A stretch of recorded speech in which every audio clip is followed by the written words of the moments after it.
talk about, sure, but nothing like so interesting that I'm like, oh shit, I got to put this in my notes like now. You know what I mean? Yeah, but you know what is interesting?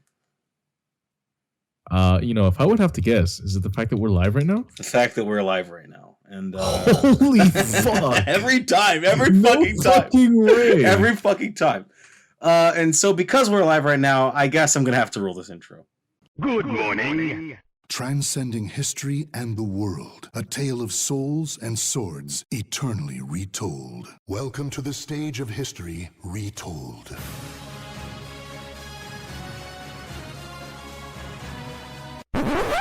Yeah, I've been waiting for this. Check it out now. Third strike, yo. Yo, check it out now. Welcome back to the place where your soul still burns. I'm Adam. I'm Joe. What's up, everyone? And before we get on with the show, I've got a special message from yesterday that I recorded when I was on the job. So take it away, me from just over 24 hours ago. Hey there, all you guys, gals, and non-binary pals. Adam coming at you on the day before we record this podcast. So, last episode, we had this discussion about how it's like cool or whatever to be an anime fan these days, and I'm getting kind of validated right now because for my job, I just pulled up to this old folks home to go collect some COVID swabs, you know. And I see a bunch of people here having like a Halloween costume contest. It's not just for the old folks. It's for like little kids and their parents. It's for like the community, you know. And there's so many fucking like people here dressed up as characters from fucking like Demon Slayer. So I'm telling you, we're in the age where this is like mainstream acceptable now. You know, this wouldn't have happened when I was a kid. Let me tell you. Funny story. So, when I was younger, in the 8th grade, I dressed up like a Black Mesa scientist from the original Half-Life. I had the cream slacks, the lab coat, the blue shirt, the red tie with like the whitish pattern on it, you know, and the glasses and everything. Gordon, you know, like those kind of guys. And niggas were like, what the fuck are you dressed as? Like, I got a little bit of heat for that one back in the day. So, yeah, man, we weren't bullshitting when we said that it's cool to be into, like, nerdy shit now. We weren't even, like, joking about that. So, hope you guys enjoy the episode. So what the fuck? That totally happened. No bullshit. I would never, like, lie about something on the podcast like that. Like, people were actually dressed up as Demon Slayer characters at this fucking event at this old folks home I went to, which was insane. Like, couldn't do that when I was younger. You know what I mean? Mm-hmm. So yeah, there's no fucking way you would get away with that. Ain't no way, man. Yeah, not at all. I mean, like I said, people ask me, what the fuck are you wearing? When I dressed up as a fucking Black Mesa scientist. Only one person knew what the fuck I was dressed as. And that was because I was already friends with that person, because that person was playing Portal. Anyway. How's your week been, buddy? You know, it hasn't been horrible. Nothing really eventful this week on my end, unfortunately. We've just been playing more of Persona 4 Golden, honestly. Okay.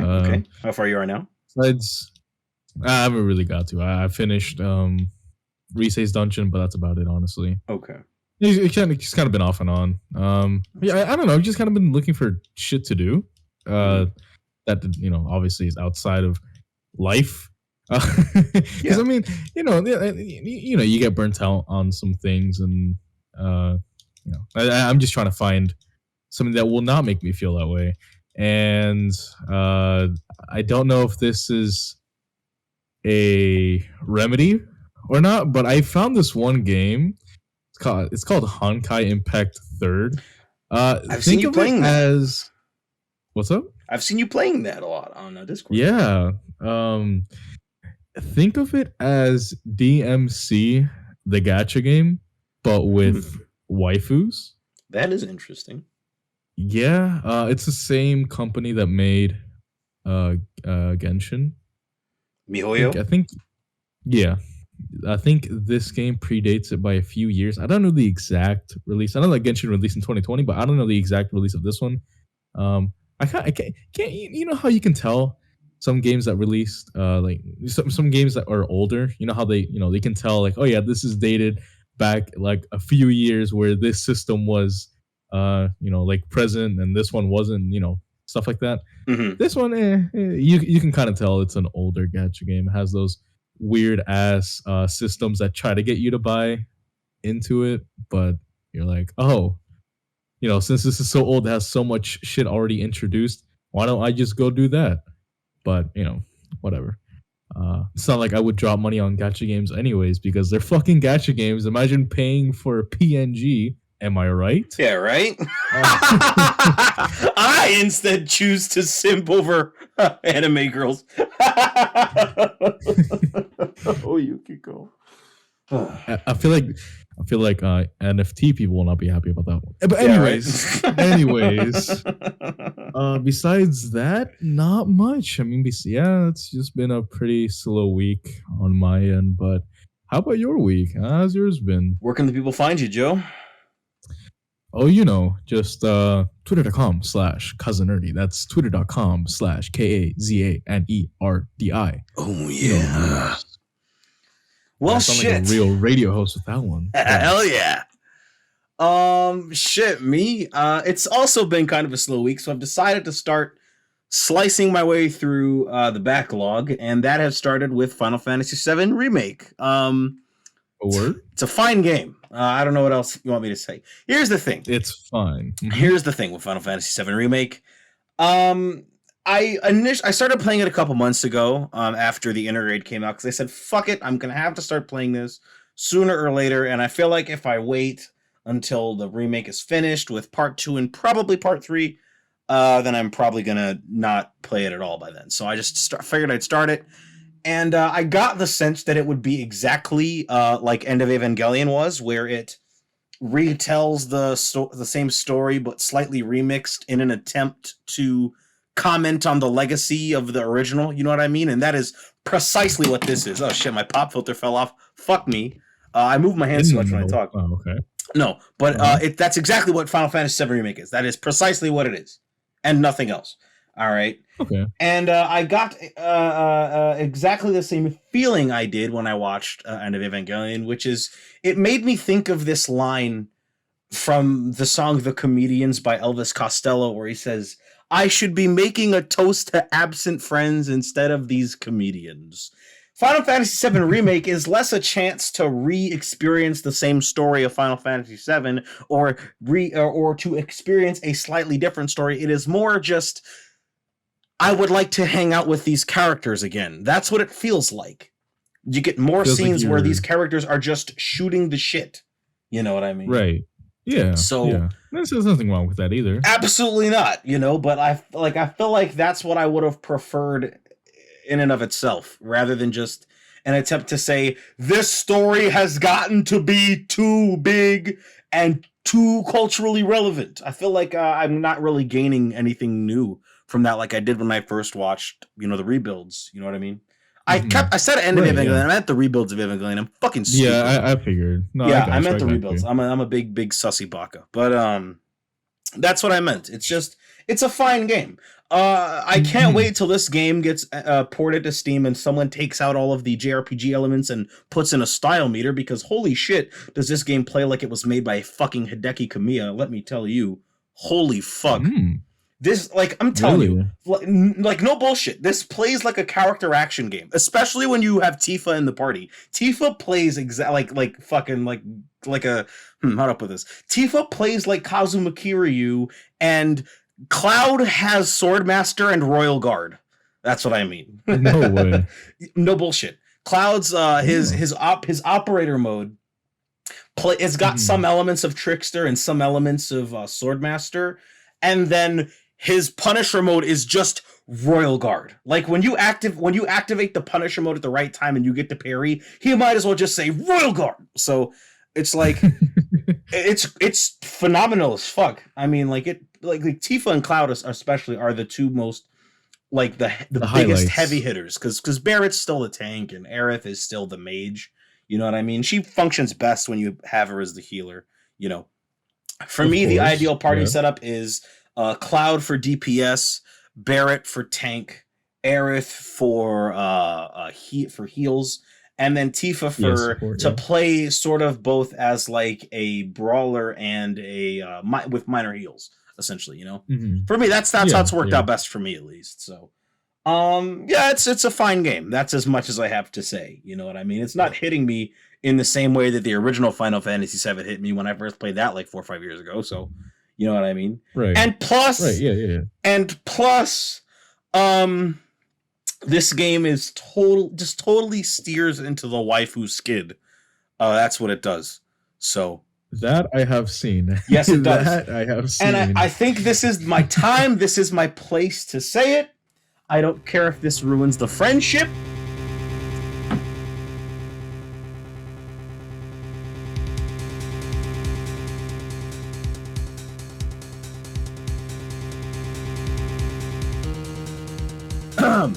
Claudie for life, nigga. I'm sorry, what? Claudie for life, nigga. Cloud and Tifa forever, bitch. Fuck Aerith. I'm sorry?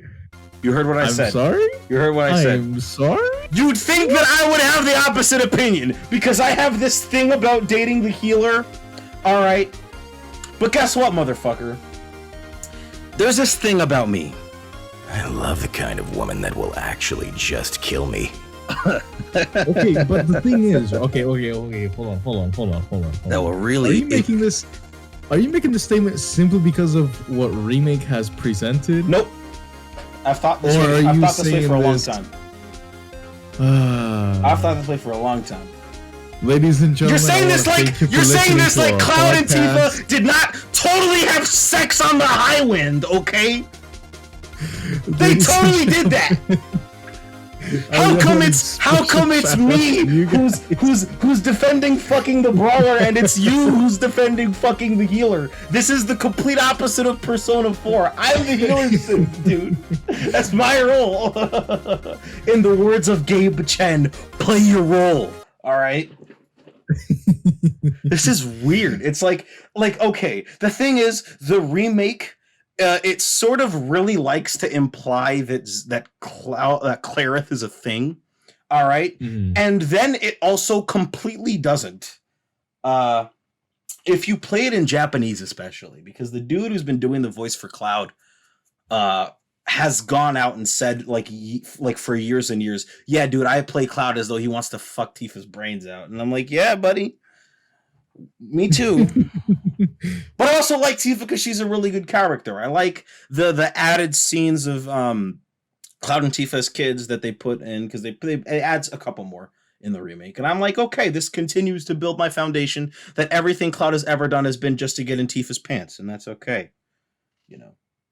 See, the only thing that I could like understand, right, is that Tifa is, I feel like she's always there for Cloud, and while Aerith really isn't. So I can see that. I can understand that. But at the same time, I mean, Aerith got hands, bro. Aerith got hands. Yeah, Aerith got hands, but whenever Tifa's around, you can see that Tifa's got better hands than her. Okay. Just because Aerith is the last of the Cetra, and just because Cloud has bum-ass Zack's memories in his head, alright, doesn't change my opinion that while Cloud may love Aerith, he is in love with Tifa, motherfucker. Bitch, me too. You know, at least you didn't say Jessie, so you know. All right, the thing is, I always thought Jessie was hot, even in the original Final Fantasy VII, where Jessie had the personality of a piece of cardboard. Because literally, her only character trait in the original Final Fantasy VII was that A, she had a headband, and B, she was horny. And in the remake, her character traits include A, she has a headband, B, she's horny, and C, she actually has kind of a nice backstory this time around. So you know what? Also, Cloud is a completely insensitive piece of shit. That shit is wild to me. That was fucking hilarious. He's also kind of like that in the original. Absolutely. But now that I've played the remake, it's like even wilder. I don't know if this counts as a spoiler really, because this also happened in the original, You know, Mhm. Jesse dies. You know what I mean? Which also happens in the Right. original Final Fantasy VII. This nigga Cloud says, "You owe me a pizza." Like that's like the last thing he says to her. I was like, "What the fuck?" Way to go, asshole. Okay. Yeah, it's like Interesting Jesse's piece of like dialogue Jesse's there. like, guys, I want to have all of you guys over for dinner again. Me, you guys, my mom, and a pizza. I'm like, your mom ordered pizza, nigga. It's not like she made that shit herself. All right. Christ, like fucking Back to the Future Part 2. Geez, mom, you sure do know how to hydrate a pizza. Like, what the fuck? So, Final Fantasy VII 2 is what I should call it because it's more a sequel. That's to Final essentially Fantasy what it VII is. than it is a remake. Shit. It's like it's a retelling essentially. Yeah, it is essentially a sequel. It functions as a sequel. Literally, the whole point of the plot is that fate itself is a force that you must fight. So it's like, all right, I guess. Also, Sephiroth's voice actor sucks. They replaced a lot of the voice. They replaced a lot of voice actors that were in like that have been like legacy voice actors, and then they kept a bunch of them too, which is really weird. That's a very weird choice. I feel like you would either want like the entire original cast or just get a new one. Like for me, the example that sticks out the most is is like Barrett and Rude, because Rude is still voiced by Crispin Freeman, who's done the voice for him since like 2006 with the original Advent Children. But Bo Billingsley does not come back to voice Barrett, even though he played Barrett in both Advent Children and Dirge of Cerberus. You know what I mean? So I was like, what the fuck? Mm-hmm. Plus, who fucking played Dirge of Cerberus? All right. That game's awesome, but it's like no one played it. All right. Anyways. Guarantee you people don't even know what that is, but hey. Yeah, I mean, even though Vincent Valentine's like one of the coolest characters in the whole Final Fantasy VII series, but that's just me, I guess.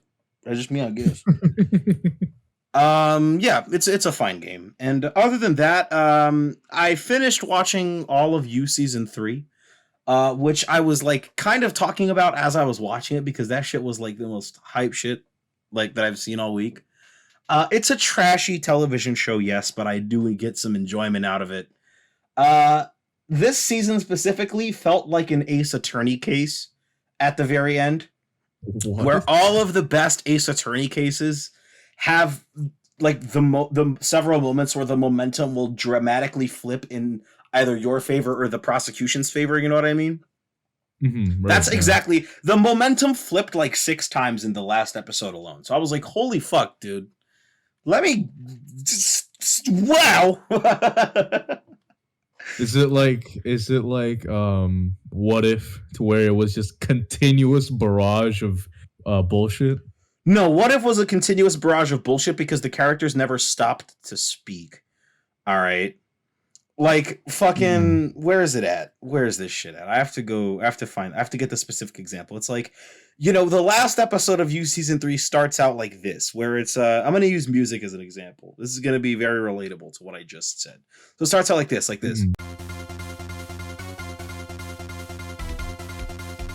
And then at several times, like during the final season, it just goes that's the shit. All right, that's exactly what You Season 3 is, and I love it. It's like I said, it's trashy as fuck, but fuck me if that show is not at least a consistent source of enjoyment. Of entertainment. Yeah, I got you. Yeah. And then that's really about it. I watched a couple of really contentious YouTube videos that I'm going to talk about later. That really had me in my car pausing the video like, did you play the fucking game, you fucking idiot? This is definitely a Persona video, I can already tell. Absolutely. It's 2 of them. It's 2 of them. But other than that, it's been a normal week. And if you want to hear about anything that I've talked about, or if you want to see my funny ass Twitter timeline, you can go find me on YouTube. You can go find me on Twitter. Find me on Instagram at YVNGDENDE Young Dende. That is YVNGDENDE Young Dende. Hell yeah. All right, so we got a couple things in the news. GTA the Definitive Edition finally got a trailer. Did you see the trailer? I did. Did you read the Rockstar website with the whole list of improvements? No, I actually haven't. I only saw literally because this came out today, right? Like the trailer came out today. Yes.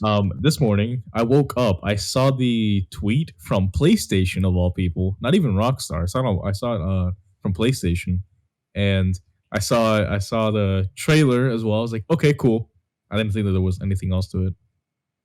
Okay, so I wrote a couple things down that I thought were relevant. Mm-hmm. So it's got improved graphics and draw distances, updated controls across the board with a more quote unquote GTA 5 style control scheme. Rockstar's words, not mine.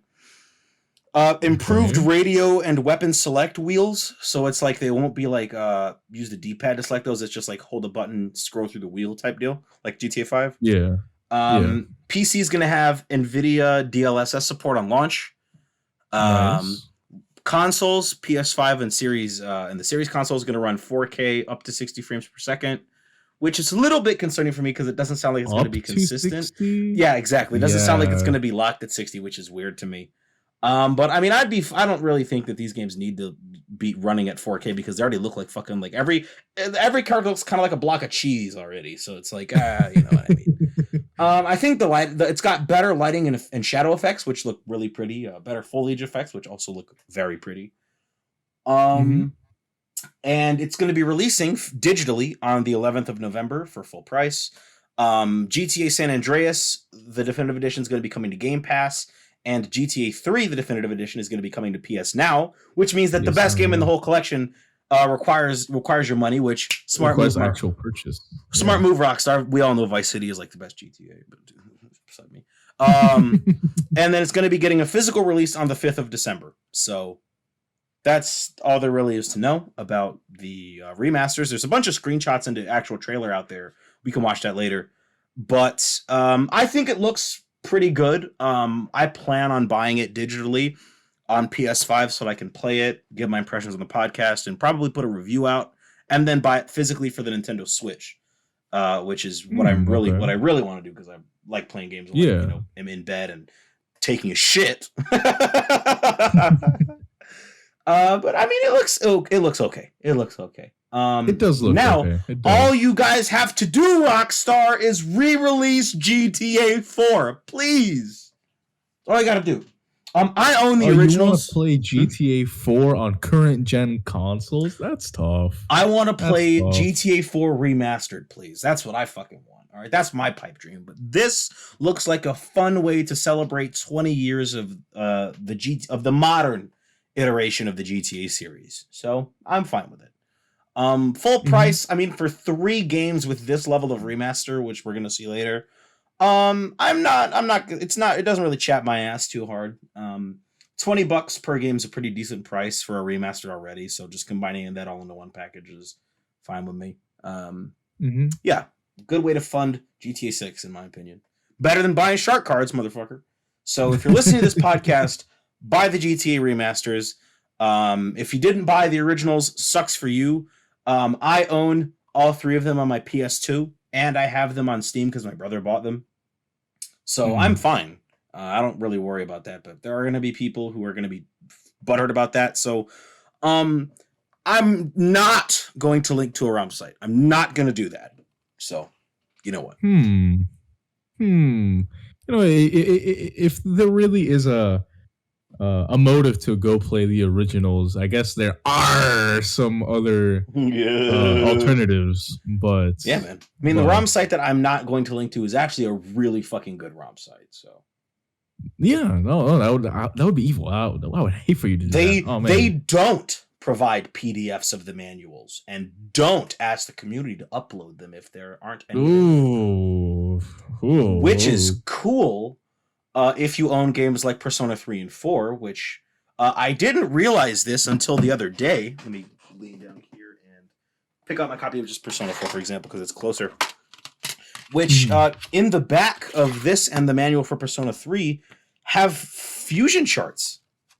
Straight up. Yeah. Yeah, and I didn't realize that until like a couple weeks ago when someone on Twitter said it.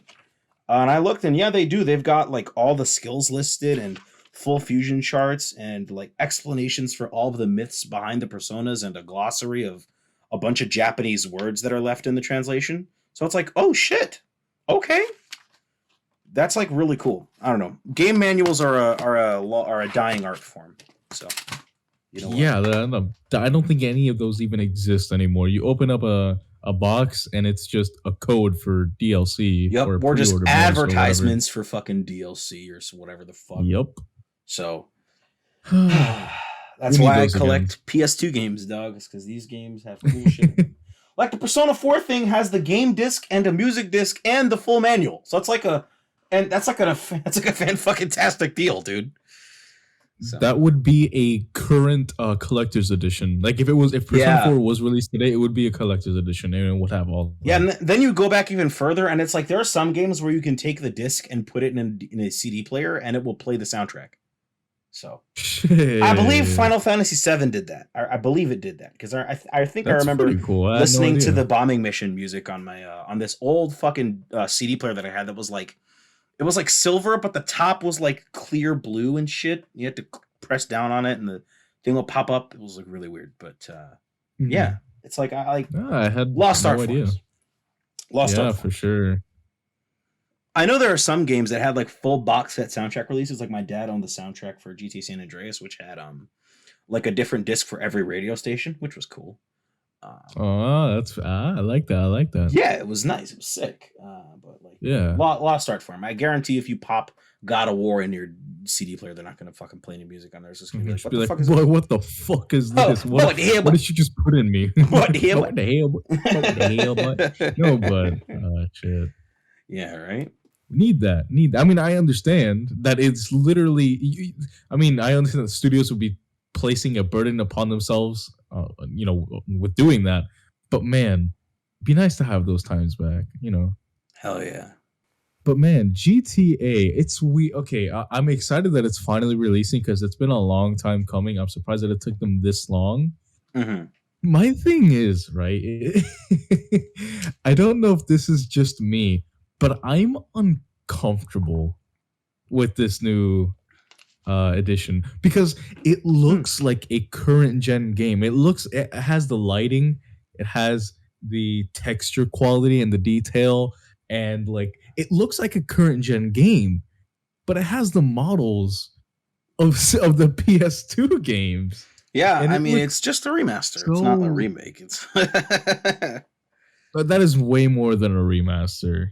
Because if you compare because they consider the Spyro and Crash games to be remasters, but that's way fucking more than just a simple remaster. Those are whole remakes. This falls there. So they quote unquote remaster. I see it more as a remake, even though they're not really changing anything. It just, I don't know. The models. It's because they're the same assets. There are instances in this game where the old assets are used. I don't think in like Crash Insane Trilogy there's any instances where they use the old assets, but this is a straight up let's upgrade these assets to modern tastes as opposed to that. That's what it is. I mean, yeah, that does make sense then. That's why this is a remaster and like Crash is a total fucking remake. No matter what the fuck they say, dude. That's a remake. Even though they advertise it as a remaster. What is it with remasters, remakes, re-releases? It's just like, why do we make this shit so complicated? Whatever, that's a whole different topic. The definitions are pretty rigid. It's just that no one uses the terms properly is what it is. No one uses them correctly. A remaster is when you take the old assets and make them shiny. A remake is when you just straight up remake it. Crash Insane doesn't use the old assets, so it's not a remaster. It's a remake. Fairly simple. All right. But people just don't know how to use the fucking definitions. People, yeah, exactly. People are just fucking stupid. I'm excited to finally have this collection. I'm going to buy it, of course, day one. Yeah. But, yeah, what else? It's like, it's nice. It's glad that it's finally happening. Yeah. So. Now, GTA 6. When? Okay, continue. Give it some years. It'll come out and it'll probably be industry defining. I guarantee it. Here's hoping. So it looks like the strongest relationship in all of Megami Tensei is an edgelord and his manic pixie dream girl. Because guess who's returned? For sure. Because guess who's returned as DLC for Shin Megami Tensei 5? None other than the Demi Fiend and Pixie. What do you think? Sorry, Chad Narukami. He's the Demi Fiend is now officially Chad Narukami for mainline Megami Tensei. That's what he is now. So Yu Narukami is the Chad of Persona, and the Demi Fiend is the Chad of Megami Tensei. That's what of it is. Megami Tensei, of course, because that's how it goes. I find it weird that we're in a day and age where they're announcing DLC for a game that hasn't even released yet. Yeah. But I find it pretty cool. It's pretty cool that Demi Fiend's going to be returning. Yeah.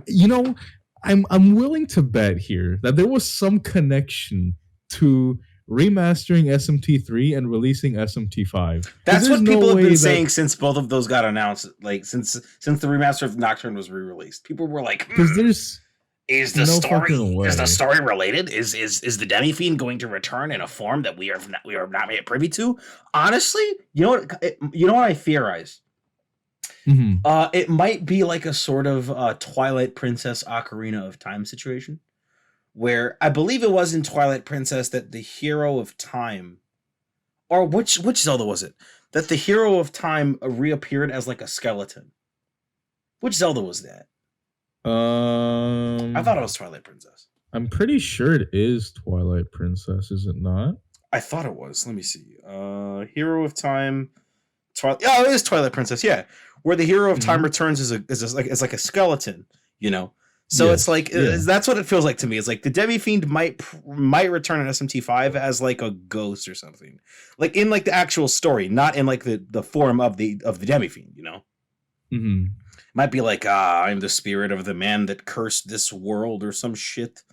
You know what I mean? I wouldn't necessarily be opposed to that. What do you think? Be against that. That'd be pretty cool. Yeah. So, I mean, SMT5 already looks like it's going to be fucking sexually amazing. All right. Like, it looks fucking sick. So, I don't even have this in my hands. Oh, my bad. Go on. No, go ahead and say it. I'm just going to keep sucking SMT5's dick. Oh, I was also going to continue to suck it off. I was just going to say, I know that this game isn't even out yet. It's already Game of the Year. Sorry, honestly, it's going to enter the list of GOTY contenders. I'm building my list of GOTY contenders. I started like last month, and I'm just like, this honestly might be there. Are you doing the whole Game Awards drafting to where it's after November? It's not eligible? Any game that has no. What the fuck? That's stupid. No, it's not the fucking Oscars. All right. The Game Awards is also a shit. Fuck the Game Awards. They gave The Last of Us 2 like 6 Game of the Year awards. Okay, that game deserves one. Fuck that. It's totally rigged. Yeah, no shit. All right, but no, I'm starting from January 1st, 2021 to December 31st, 2021. Any game that releases in that point can contend for Game of the Year. All right. So for me, of all the games that I've played so far that are new and not remasters, for me that includes Hitman 3, It Takes Two, Persona 5 Strikers, Life is Strange, True Colors, Resident Evil Village, Lost Judgment, and pretty soon Shin Megami Tensei 5. So I haven't played a lot of. There are certain games this year that I haven't played. I'm not going to be playing Call of Duty Vanguard. There was a game that released like a couple weeks ago that everyone was playing. Like Kenna Bridge of Spirits. Haven't played that. I don't plan on it. Deathloop. Haven't played that and don't plan on it. Yeah, I think you should. It's worth a shot, anyways. From the people, from a lot of the other people that I like, whose opinions that I respect, which includes yours, some of them didn't have too positive things to say about it after like the initial sort of shock of playing it. So it's like it's been a purchase that I'm not sure I want to make. At least not until after the year's over. That's fair. I mean, it's not like a must play at the moment, but it's not bad. It's not bad. If you find a way to get it cheaper, hell yeah, it's even better. Yeah, making this GOTY list has been weird because I had to remember the fact that Hitman 3 came out this year, and that doesn't feel real to me that it did. But back to SMT5, like holy shit, dude! This game looks fantastic. There's really nothing else to say. I can say other than, hey Atlas, can you give me your deals a code, please, so I can review the game, please? Oh yeah. Can I get a code? Yeah, I promise. It's to review the game. Yeah, I will do that. I totally promise. Oh, I absolutely am. I absolutely am planning on reviewing Shin Megami Tensei 5. I mean, I reviewed Life is Strange review of the year and Lost Judgment, and I'm gonna be reviewing the GTA trilogy when that releases. So, a review code for Shin Megami Tensei 5 would be big appreciated. So, all right, you already know Atlas. Everyone here, start adding Atlas. Be like, yo, hook my man it up. releases on the same day as GTA, so it's like fuck. At least it's the day after GTA, so. I'd have to decide which one I want to play first, which is probably going to be Shin Megami Tensei 5, if I'm being honest, because I've already played the GTA trilogy a billion fucking times since I was a fucking toddler. So you know what? Yeah, I mean, I'm gonna play the fuck out of that game probably, and I'm gonna. Anyways, SMT5 good. That's all I gotta say. That's all I have to say about that. So the DC Fandom happened this week, and we got trailers for the Batman, and we saw a bit of Black Adam. So, did you watch any of those trailers at all? I watched the Fandom. Yeah. What'd you think? Solid. Nothing that it was just solid. I mean, Batman trailer looked cool. I don't know what a lot of people. I don't know what people think on it yet. I think it looks pretty all right. I think it looks pretty good. I've seen fairly positive reception to it, especially to the love of my life, Zoe Kravitz, Catwoman. Yes, my please. Beloved. I'm humbly offering you my hand in marriage, fair maiden. That shit looks like it's gonna be great. Robert Pattinson, looks pretty cool as Batman. Not gonna lie. I had my doubts because I forever associate Robert Pattinson with Harry Potter and Twilight. But that's a fault of the era that I grew up in. But I do know that he has done a lot of of other acting jobs. Like he was in The Lighthouse, and that was a fucking fantastic film.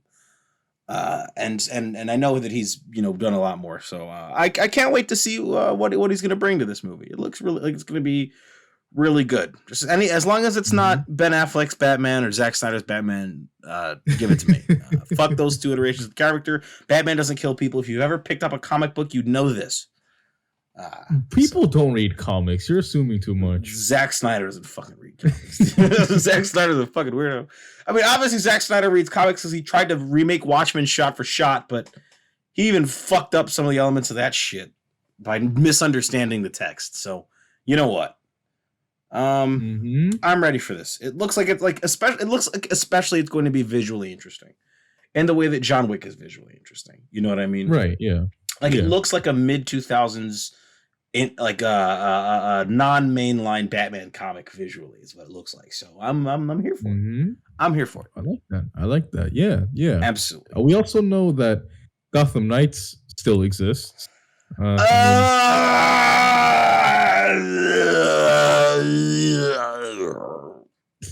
You've been smoking?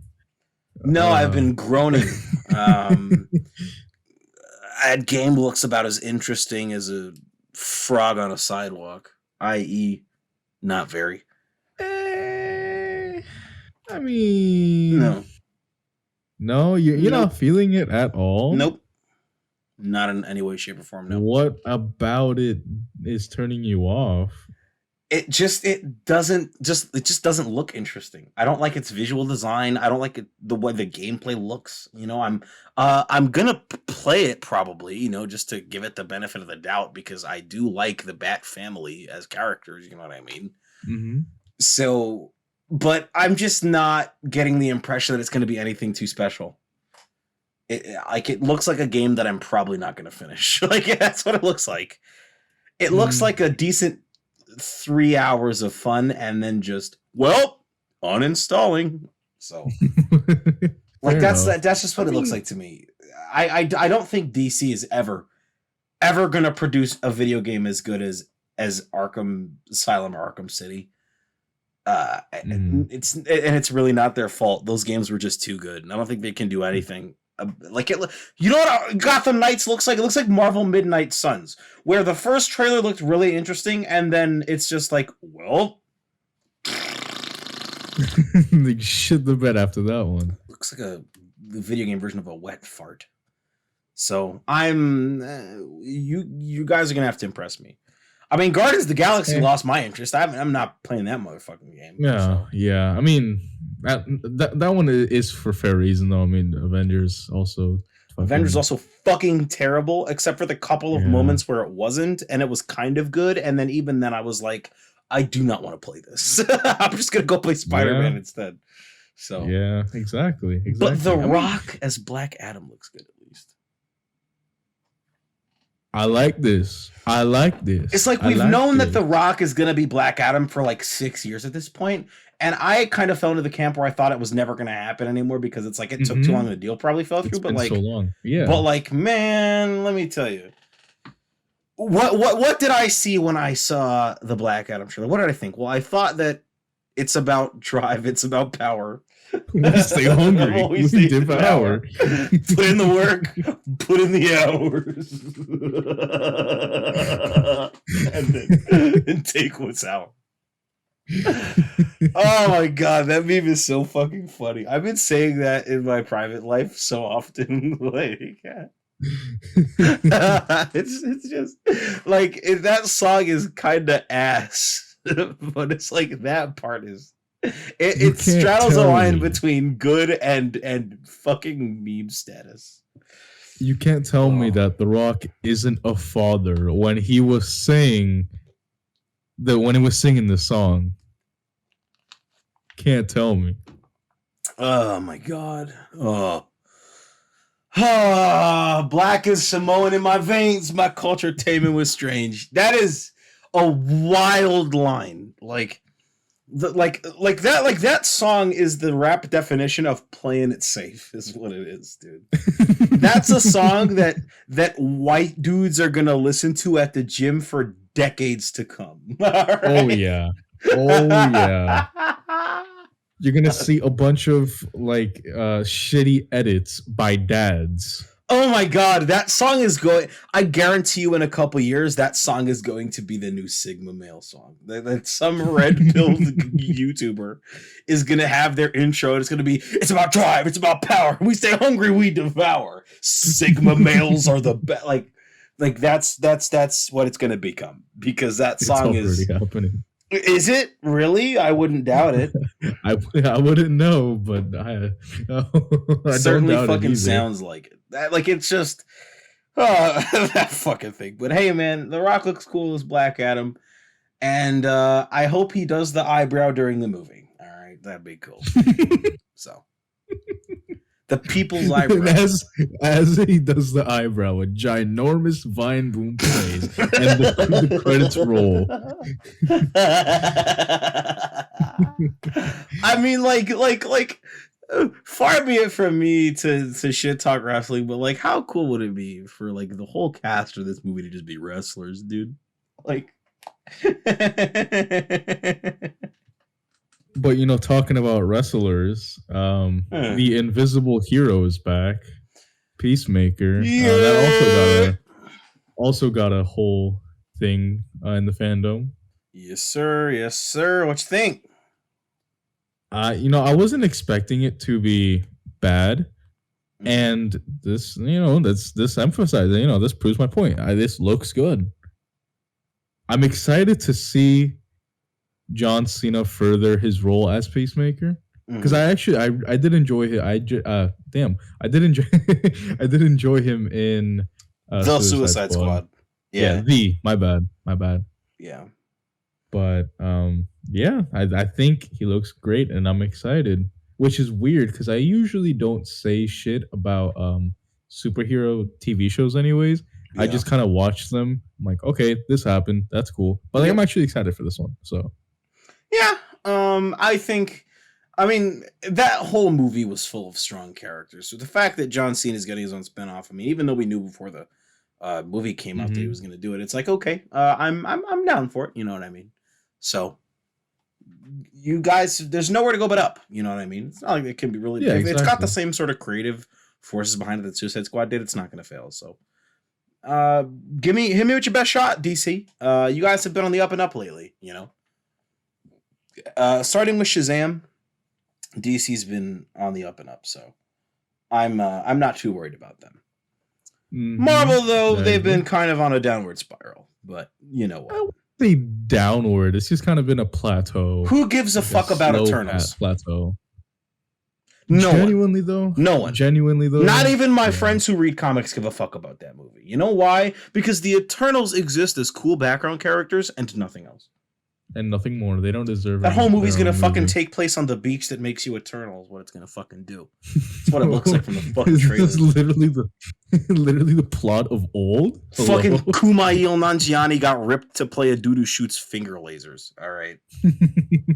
It's just a funny joke. I'm not gonna go ahead and make a serious comment about that guy's body because it's not my fucking place. But it's just funny to laugh at.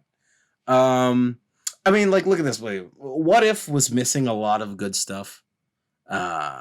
Because that show totally ended and went on a fucking whimper. Yeah. Loki, yeah. I have some strong feelings about that fucking thing. You say that in a negative way. Do you? Yeah. You're not fucking with it? It's gonna relate to what I'm talking. It's gonna relate to what I'm talking about later. One specific part. It's gonna relate to what I'm gonna talk about in a minute, probably. Okay. So, yeah. All right. I'm waiting. Okay. So here's my thing, right? Being paid lip service is not something that I enjoy. And that is precisely what that single moment in Loki was. Yeah. Yeah. Loki is straight. I do not care what he says. Loki has never, in the films that everyone watches, and the shows that everyone watches, has never once expressed interest in anyone other than a female. Not once has he done it. Yeah. So no matter what the fuck he says, or the creator says, or whatever, Loki is a woman guy, all right? He likes females. Exclusively, it seems, until proven otherwise. And that's how that works. All right? We don't exist in the background, motherfucker. That's not how that works. You just get to say that and not follow up on it. All right? If you're the kind of person that likes that addition, because I see the comments on that video all the time, well, I think it's positive because Loki just so happens... Shut the fuck up. All right? Fuck you. Damn. Fuck you. It's a hard fight for quality representation. All right? And this extends out to other things, which relates back to what I wanted to talk about in the first place, okay? I watched two YouTube videos. Today, specifically, while I was on the job. I had my headphones in. You know, I was listening to these while I was at work. All right. And there were several times where I had to say, did you play the fucking game? Because it seems... like people love themselves some bad faith criticisms, okay? Listen, It is fine to critique something. It is fine to dislike something, but it crosses a line when you make some shit up. No, it's not on the internet. All right, look, I have said some shit that I found out later was false, and I plan on correcting that in the AJAH Quarterly, aka episode 25, when that comes out. I'm going to address that when we get there, okay? Believe me, I've got a few things to say about my past self. And by that, I mean me a couple weeks ago. So... Us we're recording this a couple weeks ago. So, when people say that Kanji Tatsumi, you know, is a character that perpetuates that is not gay, because Kanji is definitely gay. All right. And when people finish this sentence. Listen, shut the fuck up. I'm done. Shut the fuck up. I'm done. Kanji is bisexual, motherfucker. It exists. It's real. Don't even finish this sentence. I don't even know what. I don't even want to know the explanation, bro. And when people say, All right. That Naoto is definitively any of the binary genders, it demonstrates to me that you have a problem with examining text and bothering to analyze and pay attention to things. All right. Listen up, assholes. Kanji is bisexual. He says that he enjoys the idea of another man being into him. He says that plainly, definitively. Listen to the clip. Did he say he was interested? He's a guy, and I'm a guy, but he's interested in me? You like to sew? What a queer! Painting is so not you. But you're a guy. You don't act like a guy. But I think, Kanji was clearly gay. Clearly gay. It wasn't, the gay thing was not what the focus was. The focus was that he was struggling with his identity. I don't want to give anything away from the game. But, even the developer, people at Atlas were going. So I was like, what's the character description? He's gay. He finds me intriguing? He's a dude that finds another dude intriguing. Does that mean he's... All right. And Naoto flirts with the idea of a sex change. Now, I will admit that the transcoding of Naoto as a character comes secondary to the commentary on sexism that her storyline makes. All right. I will admit that much. And the commentary on Kanji's sexuality comes secondary to the commentary that his storyline makes on what makes and does not make a man masculine. I will give you that much. All right. But to state definitively that Kanji is either straight and or that Naoto is a cisgender person completely ignores the coding in the storyline. All right? You people did not pay attention. Naoto is not a straight up woman, but Naoto is also not a man either. At best, Naoto is gender fluid and uses she/they pronouns. At best. All right. So don't get it fucking twisted. It is obvious that Naoto is comfortable presenting male and presenting female simultaneously. You could play Persona 4 Dancing. You could see Naoto with the binder and without the binder, and both are equally as valid. Okay? Stop trying to fight for something that you didn't even understand in the first place. Is there space in their stories to be read as one way? Potentially. Okay, but the case is stronger that Naoto might be transgender. You can make that case harder than you can say that Kanji is straight, because Kanji's not. But is there a case? Is there? Because I mean, it is Yes. it is definitely. Oh, what's the word? Like, it's insinuated so often. It is pushed front and center for ever since they're introduced into the game. That's like, there's no way that people don't see these characters and read them as such. The thing is, it's easier to say that for to read Kanji as bisexual, because Kanji straight up says, "Oh, another man? Oh, that's..." And he blushes when he says that. So that's like pretty much a dead giveaway. Ah, yes, that idea exists within his soul. Naoto is different. Naoto's different because Naoto at the end of her S-Link states, "I am a woman." And all the dialogue options you have in that social link push you to try and get Naoto to accept womanliness. You know what I mean? Like straight up cisgender womanliness. All right. But Shadow Naoto straight up says, "What if we were a guy? We should totally get a sex change." And Naoto also presents both incredibly masculine and incredibly feminine at the same time. You know what I mean? So, like, you could absolutely have that debate. All right. Personally, I think Naoto is at the very best, gender fluid. I don't think Naoto identifies as a male whatsoever. I don't think so.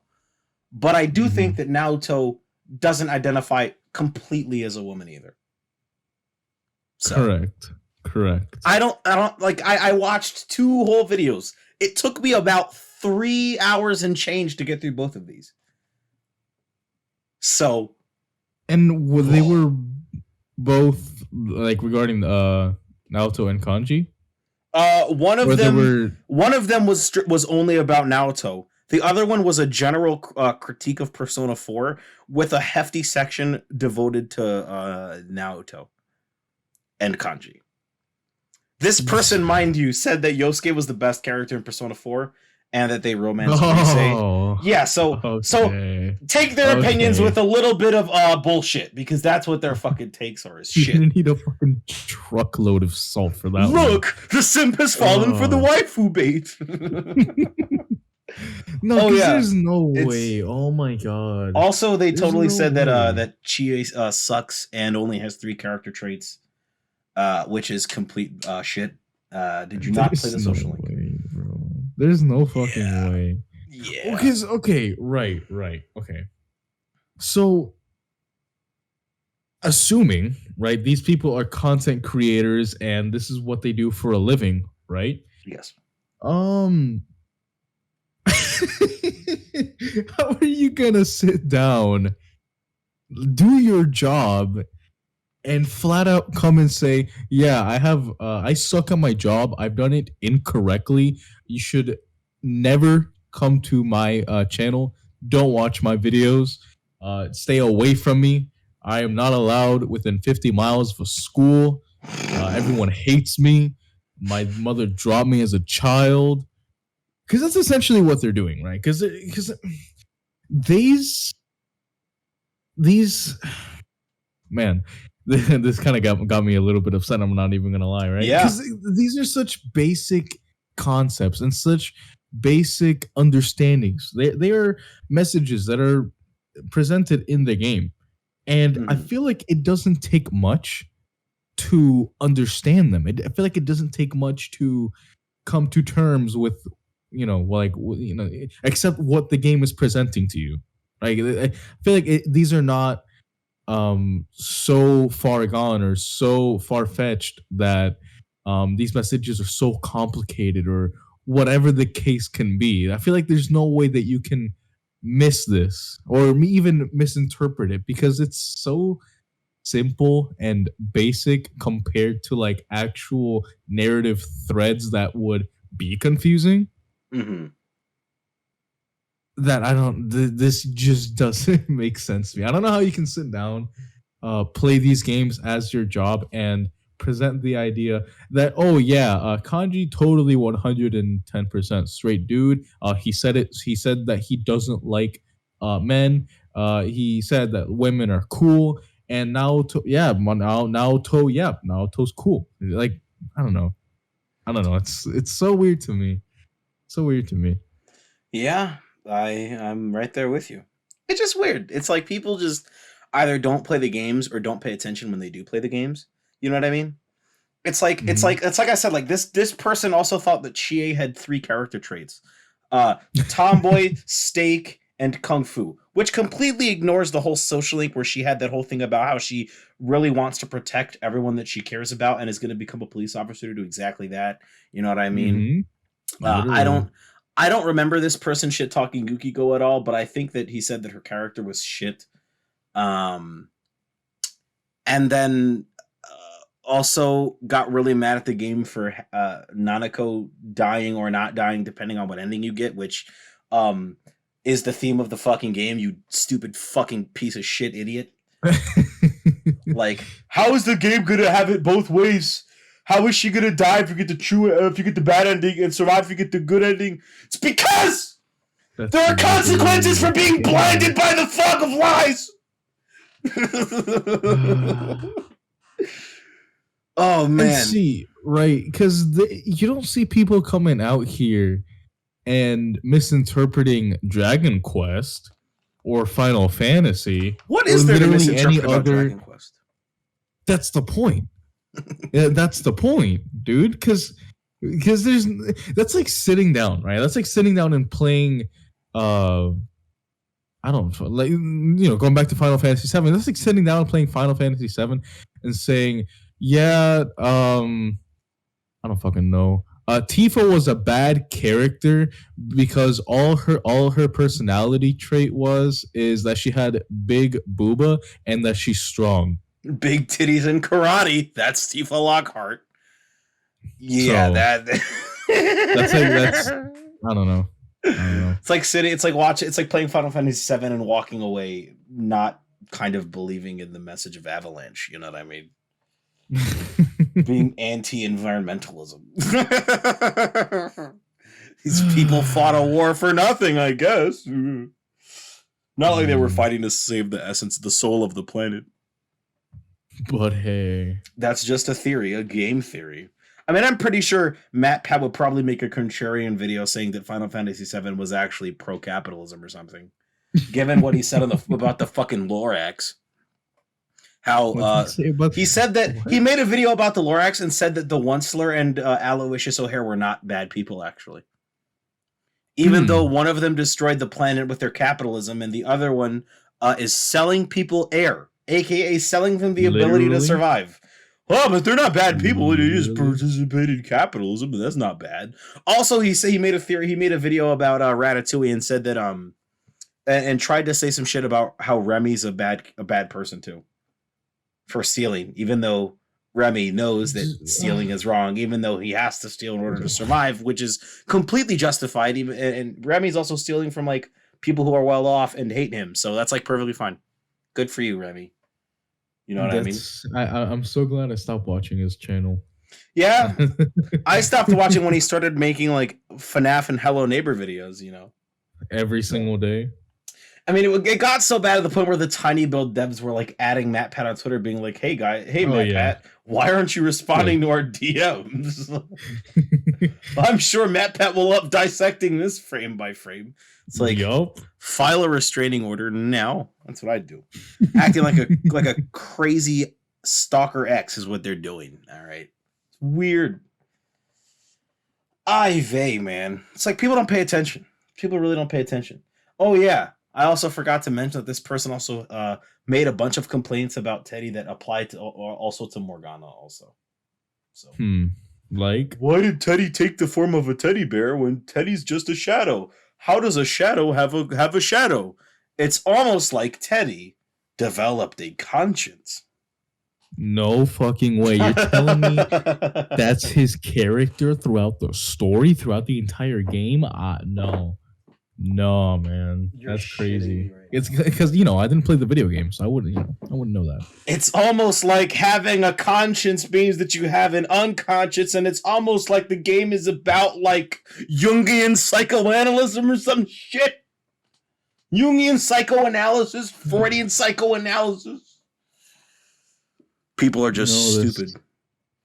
This really does prove the meme. Don't fuck with us Persona fans. We haven't even played the games. We don't even play the games. And when we do play the games, we don't pay attention. So that's just really funny to me. I don't know. I just laugh at that all the time.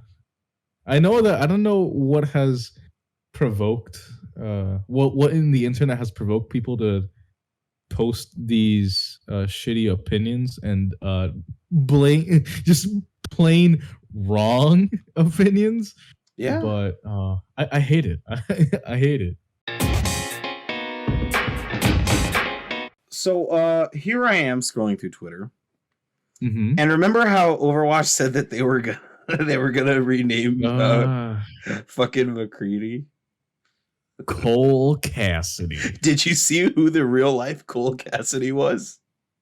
No, I'm gonna read this off Wikipedia. Is that another? Listen. Cole Cassidy. March 20th, 1834 to the 22nd of March, 1881, also known as Woman Hating Cole, Disrespecting Dames Cassidy, the Sex Pest, and Randy Pitchford III, was a woman hater and predatory CEO in the American Wild West in the late 19th century. He ran a campaign of terror against women and paying employees for their work until his apprehension. The speech he made upon his arrest is still referenced by American CEOs to this day. It's almost like Overwatch should just stop. Activision Blizzard should just stop. No one's ever going to take you guys seriously. People just bombed the Wikipedia page day one. That's fucking amazing. Randy Pitchford III. That was the dead giveaway. It's like, okay, this guy was born in the 1800s. Woman hating Cole, I believe that. Then it's just Randy Pitchford III. I was like, that's right. Activision Blizzard as a company are bad. Fuck them. I don't know. I know Overwatch 2 is eventually gonna happen because they've shown screenshots and videos and everything. Just why? Just forgot that game existed. Just why?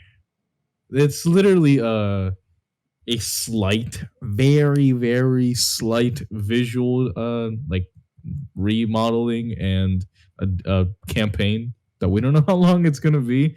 I don't care to find out either. I'm not going to. So I don't know. I don't know why it's a game. I love how they made this change, like hopefully implying that people will actually use this new name. Yeah. It's so odd to me. I don't know. I feel like it's just like a weird thing where it's just completely side. I mean, obviously it's weird because they're sidestepping any sort of responsibility. But it's just I don't like. What if you guys just didn't release Overwatch 2? You know, who gives a fuck about Overwatch? NSFW artists. That's it. Blender artists, of course. That's it. Oh yeah, man. No one works harder than Overwatch and Fortnite. Not safe for work artists. Nobody. All right. And I've seen what the dead or alive people do. All right. Nobody works harder than the Overwatch guys. That fan base is horny to the max. Remember when every like person on the internet was cosplaying as Diva and slapping their ass? No. I thanks. I missed that. Not really. That. I don't even remember people doing that for fucking Aramika and Street Fighter 5. I know a couple people did, but not as many people as Diva. You know what I mean? So Twitter, let's open you up. Yeah, that's a problem. Scrolling through Twitter. Twitter.com is just a fucking website that exists. No. Oh, man. I don't know. This is Blizzard. Activision Blizzard. It's crazy to me that company still exists. That is insane to me. You'd think they would have folded by now.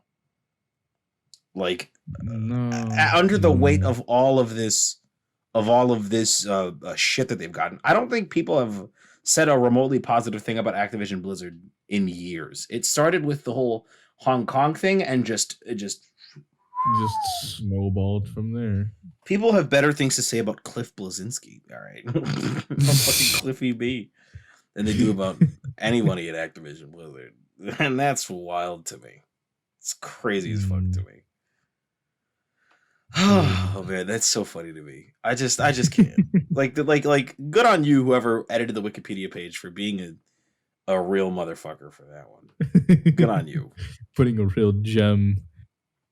It's well, you want to know why? It's because people still support their games. People are still buying the new skin packs for Warzone, like the new camos. Or I don't even know what the fuck the packs gotta play as Ghostface in Warzone, guys. Is that actually what's like what that the was new a thing? business is? That's what they just released that like a couple weeks ago. Yeah. Oh, the business is now. It was just a shit post. I saw that, but I thought it was a shit post. It was real. I think the new business is now play your favorite video games, but play them as your favorite characters. It started when every company went with Marvel and Fortnite. That's when it started. That is the definitive start point. Is when they had the Avengers Infinity War crossover. This was 3 years ago. That's when this started. Now it's like play as fucking John McClane and Judge Dredd and Ghostface in Warzone, and play as fucking Lara Croft and Ryu in Fortnite. Christ. I wish they would. If I could go back in time and like pull the plug on the email servers right before the Disney execs would send that letter to Epic Games, oh boy, fucking howdy. I'd get my plug pulling hand ready. That's what I'd fucking do. Because now, next thing you know, yeah, fucking we got Sly Cooper in Genshin Impact. I would hang myself. I've got the stool right here. As soon as I see breaking news, Crash Bandicoot is headed to Fortnite. It's like, well, it was a good run we had. That would be That's weird. That's it. I've seen all I needed to see. Goodbye. Thomas has seen enough of this bullshit. Thomas has never seen bullshit like this. It's like, remember how I told you earlier about the fucking Halloween thing at the old folks home I went to pick up the things from? Yeah, some kid was there dressed as fucking DJ Marshmallow. So it's like, and who would know about DJ Marshmallow if not for Fortnite? So not for Fortnite fans. Yeah, right. I should look like a battle pass though. I'm not gonna lie. So it's like I don't know. It's like I'm just thankful that I didn't see anybody wearing any Among Us costumes. Because I think I would have rather seen Among Us. I'm not. No Among Us sussy imposters here today. I mean, I say this as a person who was never dressed up as anything like too trendy as a kid. I can remember dressing up as like Spider-Man, a clone trooper, Luigi, and the Black Mesa scientist from Half-Life. And those are four pretty not like completely contemporary outfits. So yeah, that's fair. Yeah, I know. Yeah, so it's like I'm not like some kid who's like, oh man, I'm gonna dress up as Jonesy or whatever the fuck that guy's name is from Fortnite. You know, I'm gonna dress up as the top 10 thickest Fortnite skins. It's like I don't know. Like when I was a kid, people dressed like Disney characters. Nowadays, everybody's gonna dress like something else. I don't think I've ever seen anybody dress up as anything like remotely cool ever. It's like does only cosplayers do that, and they do that shit in like July. Like I don't see anybody doing anything too extravagant for Halloween these days. That's like crazy to me, you know. No one's out here dressing up as like Sora or anything for Halloween. I only bring that up because Sora finally released for Smash Brothers, you know, like last week. But crashed the eShop. That was funny to me. That was really funny. Yeah. I mean, I was supposed to buy them last week because they had double points for the purchase, and I really wanted to get free money from Nintendo. So, of course. Wait, did I actually end up doing it or not? Yeah, it's still going on. It's ending on the 24th. So, okay. Get your double points now while you can. I mean, it's good for free games.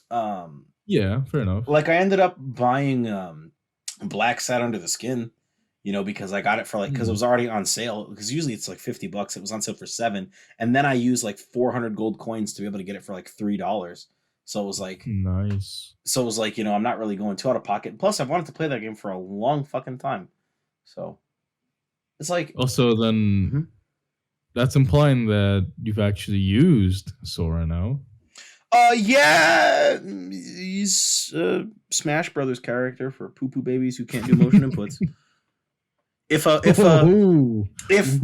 double quarter circle forward plus B is too hard for you to do Buster Wolf, or if like quarter circle forward half circle back is too hard for you to do Power Geyser, then I guess Sora's the perfect character for you. You know, boo fucking who? He's fine.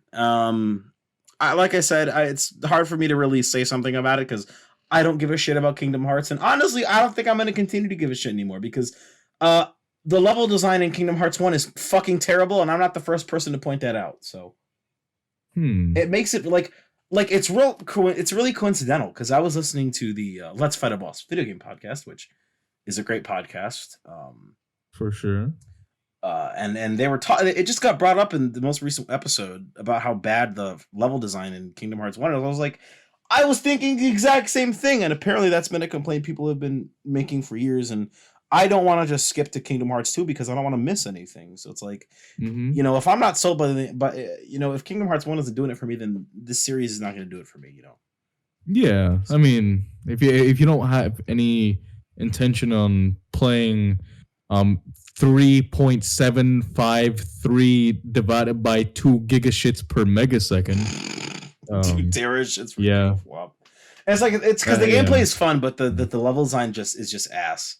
It's a PS2 game, all right. That's what it is. That it is. That it is. I say it like it's a bad thing, but. You say that like it's a bad. I'm sorry, what? I say that like it's like bad that it's a PS2 game, but it's like they're like PS2 games definitely they definitely are a certain way. No, yeah. I mean, it's not insinuating anything bad, you know, exactly, but you know, it's showing its age. PS2 one thing I do remember though about Kingdom Hearts specifically is that camera is not. It's not exactly helpful. Nope. Most of the time. No, it is not. So, yeah. When the fuck did that game even come out? I think 2002. Oh, okay. That explains it. If it was 2000, I think it was 2002. That explains it. Action games in the early 2000s were not known for their fantastic cameras. Yeah. I have played the original Devil May Cry. So, It's no, I've got you know all about it. Yeah, exactly. How you got a character action game with fixed camera angles? What the fuck, man? That's like weird. You know, I feel real bad for these Switch users though that are gonna have to play the cloud-based version. I thought that they were totally gonna put Kingdom Hearts 1 and 2 and like the DS and PSP games as like actual releases. No, I was completely wrong on that. Those are all cloud versions. That's crazy as fuck to me.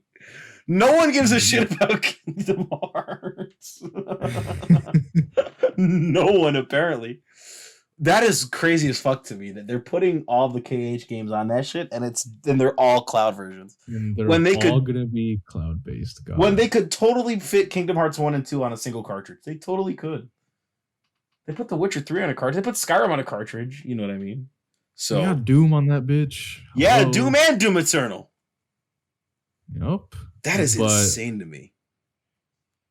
And I mean, I guess I kind of understand, but then at the same time, I'm not going to white knight for a corporation, so you know. I don't see how anyone could kind of understand. What do you mean you kind of understand? Well, because I mean, it's fucking Kingdom Hearts. There's so many ways to experience the games nowadays, and I feel like the only appeal that Switch would have is that you can play it on the go. That's the only appeal for anything on the Switch. That's the only reason it should exist, honestly. Nintendo's strong suit is handheld gaming. Yeah. It's just, I don't know, putting in resources to port a game that everyone has probably, that is interested in playing the games anyways, has already played. It's just, I don't know. The Kingdom Hearts fans will always buy the re-releases, dude. Like, look what happened with the all-in-one package. How well that thing fucking sold. You know? Yeah, fair enough. Yeah. It's like they'll always buy it. Doesn't matter what. They will always buy it. So it's like, fuck it. I'd probably be willing to give more of a shit if it was on my Nintendo Switch. Any more of a reason to play this thing anyway. So. Damn, it sounds like Kingdom Hearts fans are a lot like Destiny fans. Am I right? And you know what's really funny is I think I told you, was it episode 17 or 18 that we had that discussion about the Destiny content vault? It was last episode, so 18. Okay, so I told you this already, but I totally had like a really heated argument with my friend. Sorry, 2 episodes ago, but yeah, 2 episodes ago, yeah, I totally had a heated argument with my friend about the Destiny content vault and why it's a bad thing. And this motherfucker said that I was like a doomsday prepper for having physical games. This guy really hates the fact that I have a physical game collection. And it's like, I'm sorry. People, at least physical games appreciate and value, unlike your fucking cum-covered statues of scantily clad, underage drawings, you fucking piece of shit. I love you, though. I love you. You're fucking weird, though. He's a fucking a Darling in the Franxx fan, which means he's too stupid to watch Evangelion. That's what that means.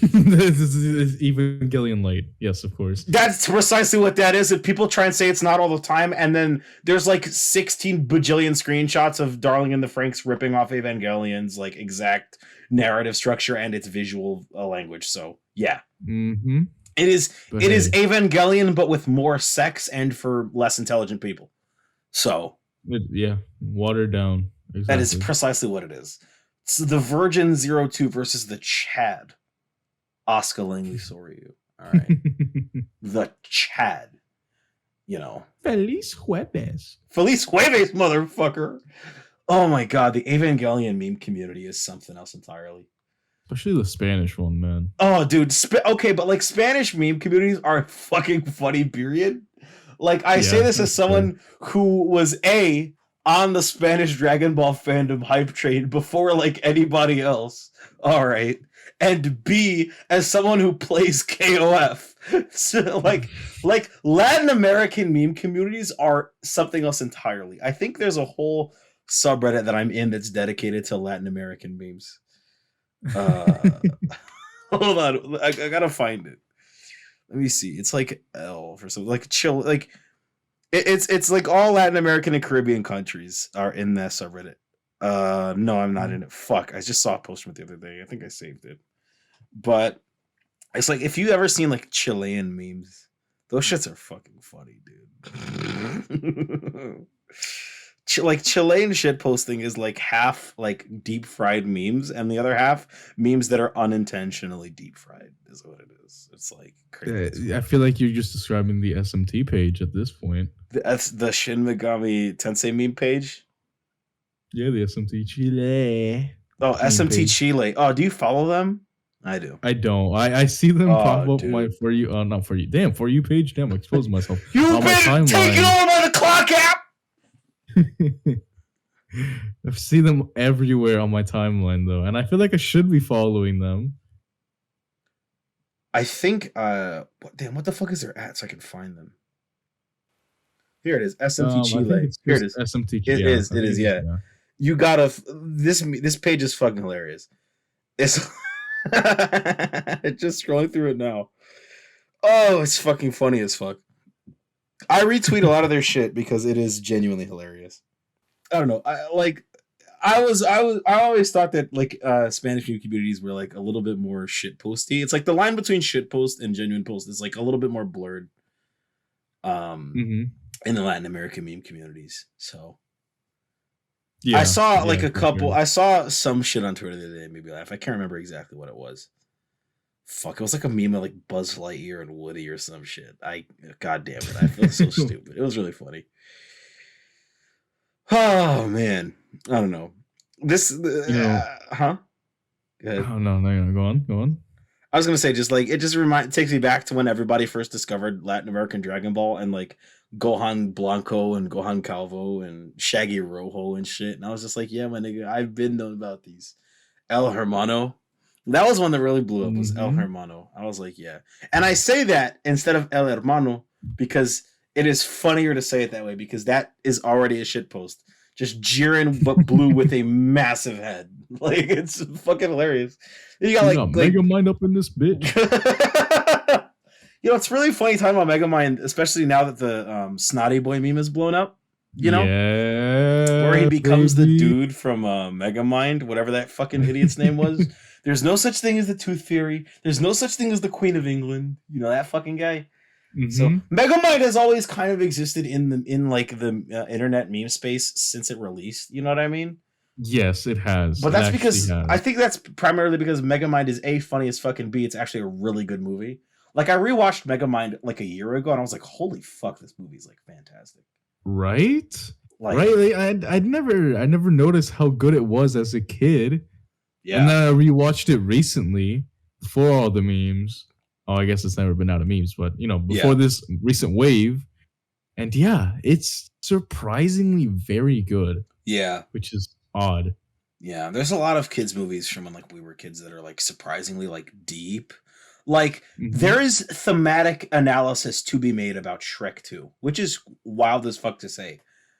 Especially as someone who has seen that movie, A, inebriated, and B, in another language. There's actual themes in that movie about like being an outsider and shit. And I'm just like, whoa, dude, Green Man. Fat green men say funny words. They make sex jokes in that movie, and it's got like themes and shit. Fucking Shark Tale doesn't have themes. Well, it tries to have them, but that movie sucks. And then it just fucking exactly. That movie fucking sucks. That movie is like Cars. Like what was it about kids movies and trying to make things that aren't human look sexy? What is it? Because we know from last episode that you want to eat the kachusi. I need that kachusi, yes. All right, but Shark Tale was like, what about that fishussy, my guy? Who need they fishussy ate? And it's that girl from Shark Tale, OMG me. You know? It's like, what the fuck is it with kids movies and that shit? Like we saw this when Space Jam came out, or when it got announced, and people were like upset that Lola Bunny, you know, wasn't like sexy anymore. People wanted to eat that bunussy. All right. I would say the first syllable. Come on. I would say bussy, but that's not what that means. It's that bunussy. You know what? Fair enough. Who need they bunussy ate? OMG me. It's like we're gonna get to the point where like Thomas the Tank Engine is gonna introduce like a sexy locomotive at this point, dude. Is there a woman in Thomas the Tank Engine though that I think about it? I don't I don't know. If I were to give you an answer, I would be lying because I actually genuinely don't know. I think so, but I don't think they're trains. I know that one of Thomas's, because he has the two passenger cars. I used to be really into Thomas the Tank Engine, so this is gonna sound really like of me. All right, but like Thomas had the two passenger cars, Annie and Clarabelle, and Annie was a girl. I know that much. But there are no female trains. Like you have Thomas and Percy and Henry and what the fuck else? There was like the other blue train. I think his name was like Edward or something. And then you've got like the helicopter and the bridge and the boat. But there's no women trains. Thomas the Tank Engine is sexist. There's something going on here. I mean, like, I don't know how popular Thomas the Tank Engine is, period. I just know that when I was like 2 years old, it was the shit. It was the shit, yeah, of course. Because like I had like a playset with like Thomas on it, and I was like, yo, this is the life can't get any better than this. And then it was all downhill after that. After I gained consciousness, the world was like a worse place. Why you gained consciousness in the middle of a McDonald's rush while you're waiting for your food? Yeah, it's like you don't think of the time that you gained, when you gained consciousness. You just kind of have it.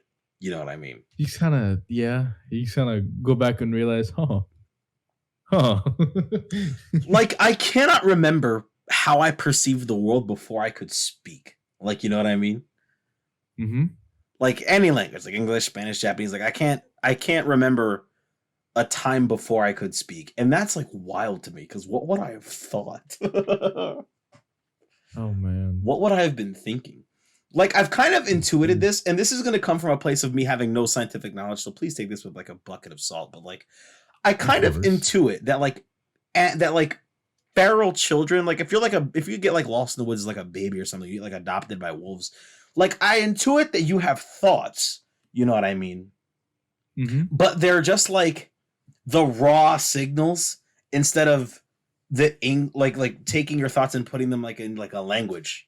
You know what I mean? Right. Like when you think in like English or something, you know, you think in Spanish or something, you know, you don't think like, you don't just, like you think like your brain, the hunger center goes off and you're like, I am hungry. You know what I mean? But like someone who's like feral or something would just have the hunger center go off and they would just know hunger without having a specific piece of language to go along with it. You know what I mean? Correct. Yeah. I know exactly what you mean. I don't know if that's like scientific or not. I don't know if that's the actual scientific consensus. That's just how I've intuited it. So like I said, bucket of salt. So it's like I wonder if that's how I just thought. Like babies be crying when they like shit their pants and when they want to suck on some titties. So it's like, is that like that's how I communicated, I guess. That's like weird to me. It's like weird as fuck to me. Just living on autopilot for the first like 2 years, 3 years of your life. That's the free trial right there. Once you gain the ability to speak, the free trial ends and there's no takebacks. So fuck. Oh man, like what is the fucking earliest thing that you can remember? Shit. Like, have you ever thought about that? I feel like I've thought about this actually a lot. I think the first moment in my life that I can actually recall, before my sister was even born, and we're 4 years apart, so this was before I was 4 years old at the very least. This is a very weird one, but I just remember covering myself in like I had a big ass tub as a kid, like a big ass tub of Hot Wheels cars, and I would just like lay on the floor and just throw them all over my legs because I thought like that was funny or whatever. I don't know what the fuck I was thinking at the time. I just did it.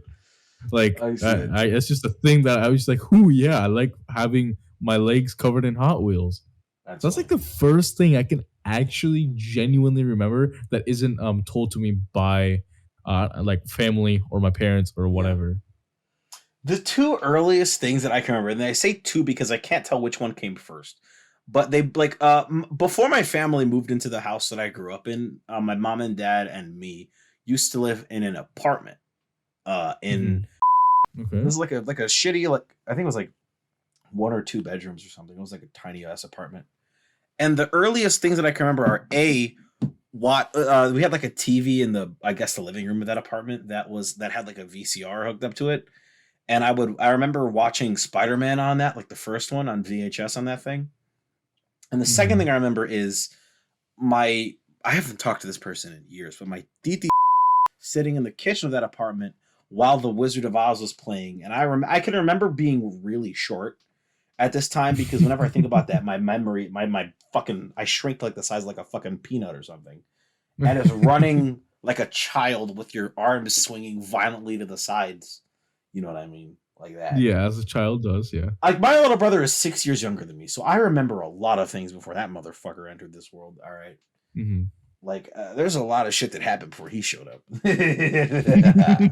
Don't know how it feels to have a sister that's closer to me in age. That's closer in age to me than my brother is. It's like, it's like different, you know. I've always kind of wanted a little sister, not even gonna lie. But, like, I love my little brother to death. He's my favorite person. But, like, before he was born and my parents told me that they were having a kid, I thought, I'm gonna have a little sister. You know what I mean?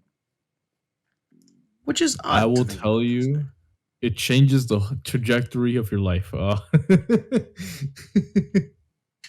you mean? I wouldn't know what it's like to have a little brother, but I can imagine that it's basically the same. I don't know. What do you mean? Have any insight?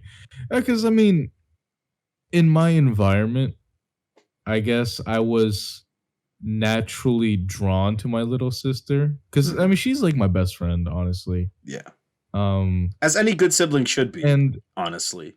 Yeah, of course.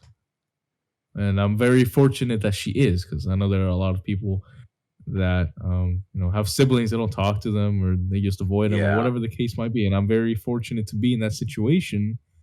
But having a sibling that is the opposite gender of you kind of opens your eyes to stuff that you either didn't care about or didn't previously care about, or just stuff that you otherwise wouldn't have known. For me personally, because me and my sister are very alike in some ways, but then in other ways, obviously we're very we're not. Like, I mean, we have a very similar taste in music is probably like the biggest the biggest one that we share. But like her interests are obviously way more different than mine.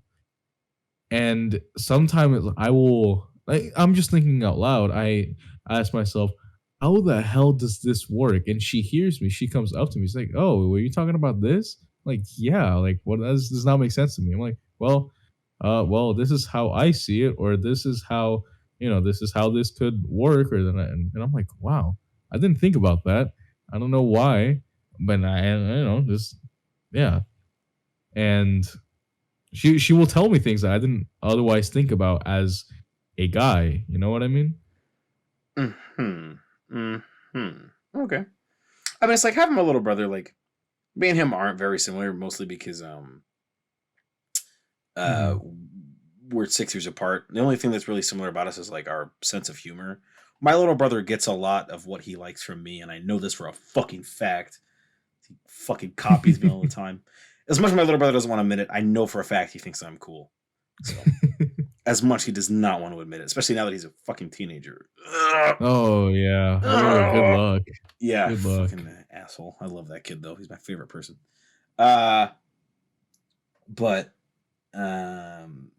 we just like rough out like what boys do, honestly, Yeah. It's fun picking on your little brother sometimes. Like as many like people like really get up like people's ass for like I know a lot of people were like when I was a kid, especially if they would like catch me like picking on my little brother, they'd be like, "How could you do that? Your brothers." I'm like, "Nigga, that happens all the time." Like I was talking with my friend Nate the other day, right? We were swapping stories, and I told him this one story. I haven't told this on the podcast yet. But when I was like younger, my little brother was like 4. I took like a paper towel roll and I ran it underwater for like 5 minutes and I squished it up to look like a piece of shit and I put it in his bed, you know. And I pulled out my camera and I was like, yo, Alexander, what the fuck is this? He's like, I don't know. I'm like, did you shit the bed? He's like, no. And I'm like, but it's right there. Did you shit the bed? He's like, yeah. He's admitted to it. And I'm like, I just fucking played you, my guy. You got played. It was really funny. And then my friend Nate told me the story about how his older brother woke him up on a Sunday morning at like 6 a.m. and told him to get ready for school and shit. You know? And I was just like, that's kind of like fun that you could only have if you have like a little brother or like a big brother, you know what I mean? It's like it is normal and healthy for older brothers to pick on their little brothers, okay? You may think it's like shitty, but it's like it's normal, okay? Yeah. That's how it's kind of funny as fuck too. So I know some people out there, huh? What? Go ahead. No, my bad. I know I have some friends who like don't talk to their sibling. Like I have a friend who doesn't like his little brother or his little sister, which is crazy as fuck to me because I love having a little brother, you know what I mean? This motherfucker, I've had this motherfucker's back from the jump, but I could not imagine hating this kid. I couldn't see it. It's impossible, you know. But it's like, do I pick on my little brother? Oh fucking yeah, dude.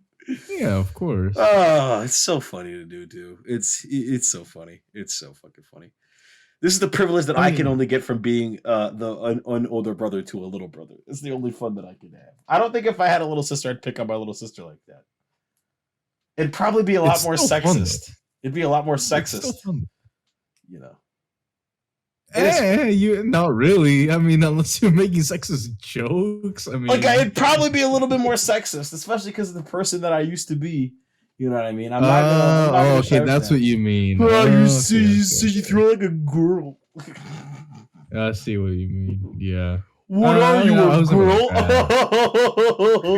Well, I mean, I will ironically say that, you know, it's just like, haha, imagine being a woman. She looks at because me. Like, it's because we live in a society. That's why. We do live in a society. This says a lot about our society. And yet, we live in one. Bitches and whores. True shit. True. I don't think I would ever like well, now that I think about it, I don't know, really. I don't think I would ever like throw around my little sister like that. Like, you know, what y'all are just like fucking playing rough. I don't think I would ever. No, honestly, no, I could not. But, I agree with that, actually. But you know, I mean, I guess I missed that, but I don't know. I'm not like upset about it either. Like, I don't know. Giving your brother a double brain buster is not the same. How many times have you and that little nigga wrestled? Like I know people like to split. Like I know, like I've seen this a lot, especially when I was like getting older and I had to start watching younger kids. Like people would get mad that I would just let little kids roughhouse. I'm like, yeah, but like it's kind of supposed to. Like, yeah, that's like normal as fuck. It's like, especially like younger boys, it's like, bro, just let them wrestle. Shit happens, dude. Like, so what if he German suplexes the other 6-year-old? They're both kids. what if he hits him with that DDT? Come on, bro. Hits him with the DDT off the turnbuckle. He hits him with the most electrifying move in sports entertainment history, the people's elbow. You know, shit. I mean, shit just happens, and it's like if two younger boys want to roughhouse, let them roughhouse. If they want to play fucking Tea Party, fucking go for it. It's not my place to dictate, you know, their interests. Yeah, you know? Gender's a dumb concept, you know. If two little kids want to play one thing, fucking go for it. I don't care. I used to get really annoyed when people would like break up me and my friends roughhousing. It's like, bro, you're not involved in this. You know, I watched Shawn Michaels hit Bret Hart with the Sweet Chin Music last night, and I'm gonna do it to my friend, and you can't stop me. Hit him with the Heavens Divide. Shit just happens. You know what I mean? I think like as a society, we kind of put a lot of like this is coming out of like absolute left field, but it's like I think we put like a lot of weird expectations on little kids to not act like little kids. You know what I mean? Yeah. No, yeah, definitely. I think like getting injured is like a part of growing up. You know what I mean? It's an essential part. And it's like if you and your friends roughhouse and like you like scrape your knee or something, it's like don't disincentivize the roughhousing, incentivize the learning experience that comes from that. You know Exactly. So it's like I think like as a society we kind of are so quick to this. No, please don't do that. No, please stop breaking up. And it's like 2 7-year-olds just like rolling around on the ground. You know what I mean? It's like if they're not breaking each other's noses, it's a big fucking deal. You know what I mean? Mm-hmm. That's how I behave. That's how I behave right now, and that's like, or it's like when I behave around kids. You know what I mean? If I see them like roughhousing, it's fine. It's like until I see blood, that's not that big a deal. You know what I mean? Exactly. No, yeah, that's exactly how I feel, and I'm not a parent yet, but on seeing the way that my baby sister was brought up, she's turning 5 next month. My stepmom was exactly like that. She would be fucking, I don't know, doing some shit that a baby does, and she would start crying and like cause like, oh my god, why would you do that? Why would you do that? Why would you let her do that? And I'm like, she's just being a kid, you know? Yeah, like, kids are curious. Kids are gonna do dumb stuff, but you gotta incentivize the lesson from doing the dumb stuff rather than preventing them from doing that. Like, I'm not saying let a kid break his fucking leg or anything. I'm just saying like no. I'm just saying, you know what I mean? You gotta fall off the bike a couple times before you learn how to ride it. And this is coming from someone who actually doesn't even know how to ride a bike, instead of know how to ride a skateboard. You know what I mean? And an essential part of learning how to skateboard is eating shit and wiping out. That is precisely even Tony Hawk. You watch his videos on Instagram. The man has been skateboarding for the better part of his life, and he still wipes out and eats shit all the time. You know what I mean? Mm-hmm. So it's like, I don't know. It's like you gotta learn how to deal with that part more than you actually have to learn with, bother to learn anything else. It's learning how to eat shit and get up from it. You know what I mean? Precisely. Roughhouse with your friends when you're let your kids roughhouse with their friends. Stop. That's like the moral of today's episode. Let your kids suplex each other. that's good. All that fucking great idea for an episode title. Holy shit! Look at me. We're gonna get WWE to sign this message. Dude, Vince McMahon is gonna hop on the podcast. So I heard you guys are talking about opening up a wrestling league for 7-year-olds. Oh, that's a great idea. Mr. McMahon, holy shit. Fuck you. Fuck Vince McMahon first and foremost. That guy's got some awful opinions. Oh yeah. And treats his employees like shit. That's why AEW is more popular than WWE. Finally. Oh, finally? Wow. Yeah, I believe it was like a couple weeks ago, or like a couple months ago, that AEW overtook WWE in ratings. That it was like, I think AEW is on like Thursday nights, and I think it in the ratings it performed better than Monday Night Raw. So that's wow. That's actually surprising, considering that AEW started 2 years now. Yeah, it's really recent, but I just think AEW's also got better talent. It's also on TNT. Just straight up, you know what I mean? So it's like, obviously they've still got the pay-per-view events, like the big events, but like regular ass AEW is just straight, just on TNT. You know what I mean? So it's just good to see, somebody else getting the spotlight. You know what I mean? So it's nice. I mean, it's good. This is also, like I said, this is nothing to say of the actual, quality of the wrestlers on AEW, which is absolute quality. They've got some good titles on them. I think CM Punk just went to AEW like a week or two ago. Yeah. So it's like, and it's like WWE does have some good talent. Like I know, like Sasha Banks is still wrestling for WWE these days. And it's like I watch both, but fuck it, man. I'm just glad to see more and more wrestling getting the mainstream appeal. Like I know there's like a lot more people these days, especially who are watching like shit like NJP and All Japan Pro, and especially like the women's wrestling. If you don't watch fucking NJP, like women's NJP, like you're missing out on some quality ass storylines. All right, I'm just being straight up. This is not like a sex thing. It's not like a fetish thing. Like straight up, you're missing out on some quality wrestling entertainment. That is correct, shorty. Yeah, absolutely. I would never lead the audience astray. All right. So. But you know who would? lead people astray? Who? Guess who's back in the news, baby? Who's back in the news? Kanji! Woo! Oh, what the fuck did they do now? So, you want to know how to keep digging your own grave? Why don't you just go ahead and ask Bungie? Because apparently they're experts. They've got that golden shovel at this point. What the fuck did Bungie do this time? Okay, so from the last conversation of the DCV, that's a very universally loved thing. Of course, everyone loves having paid content taken away from them. Yeah.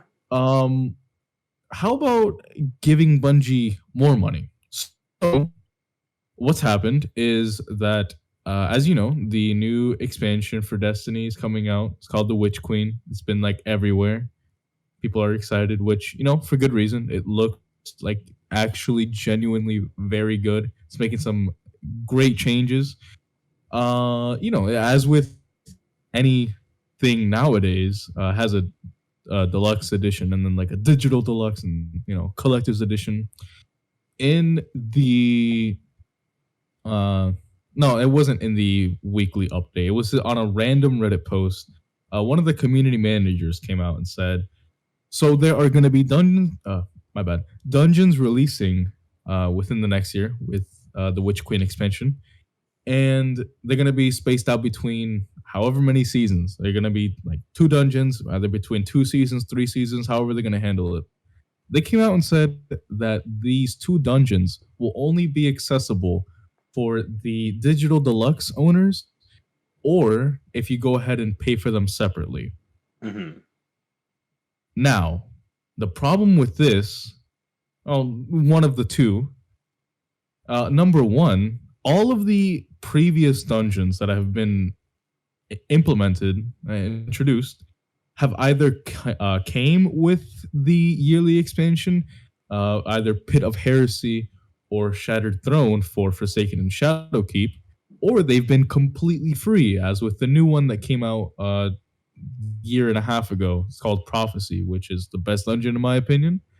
And number 2 is the fact that Bungie has made no statement on this as to why this is a thing that's happening, right?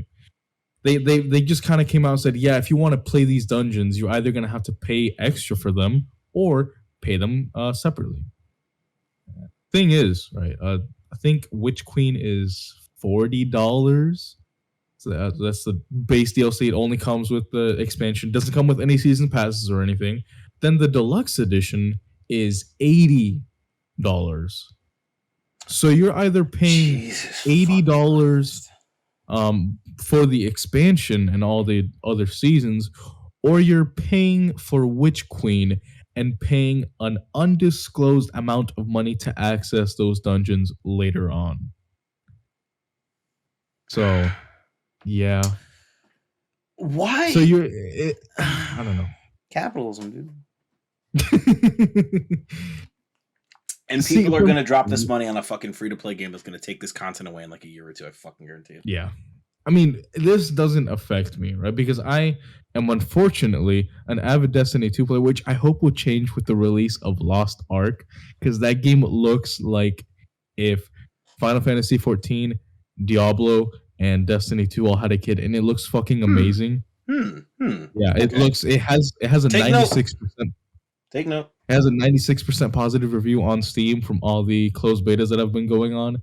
It's been very well received over there in Korea and Russia, which I think are the only 2 regions that are that's actually released in right now. But anyways, besides the point, I'm an avid Destiny 2 player, and I'm gonna buy the biggest fucking pack that comes anyways. Like, this doesn't affect me. But I'm it's just because something does not personally affect me, and that doesn't mean I can't sit here and not call this bullshit, right? Because Bungie is giving people 2 options. You're either paying $80 for content you don't even know you will play or that you will enjoy, or they're making you pay for the expansion anyways, plus maybe, for argument's sake, $10, which is the price of a normal season for these dungeons. So, I mean, Bungie has not taken any. They just haven't said anything. They just this was, I think, this statement was made on Monday or Tuesday, and they have a weekly update. You know what's going on with Destiny every Thursday. They didn't acknowledge anything. They haven't said anything, and I'm just, I'm dumbfounded at this point. I can't say I'm surprised because it's Bungie we're talking about here. They're always gonna find a way to fuck over the player and make as much profit as possible. Mm-hmm. But are the players gonna stop playing? Nope. Obviously, fucking not. Because I issued that thing at the end of at the end of the episode where we talked about the Destiny content vault, and nobody I know has stopped playing Destiny. In fact, 2 more people that I know have started playing Destiny. So, tell them that a person with 3,000 hours in the entire Destiny franchise. Tell them that I said no. I tried, and they didn't stop.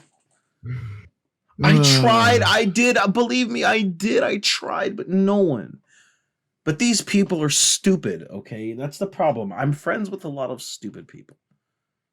You're not one of them, actually. Circle, man. You're not one of them. You're actually one of the smarter people that I know, which... Thank you. Yeah, but it's because... get pissed after the pod. People are stupid. How come everybody that I like has to play Destiny 2? Can't you play games that are better than that? How many games are sitting in your backlog that you haven't finished and you'd rather play Destiny instead of them? You fucking people.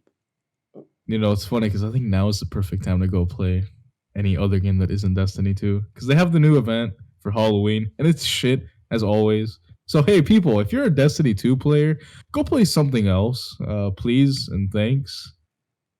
Say that louder for the people in the back. Give me a second. I said, go play something else if you are deciding to play Destiny 2, please. You can play something else, including but not limited to Final Fantasy XIV, a critically acclaimed MMORPG that is free up until level 60 with the first expansion pack. So, even though I'm not the fan of Final Fantasy XIV, I'm going to say that please play anything else instead of Destiny. Please, God, please. It would make me very happy if everyone listening to this podcast stopped playing Destiny 2. It would make me very happy. And played anything else. Video games are such a fantastic medium, and you're wasting your life on Destiny 2. Imagine that.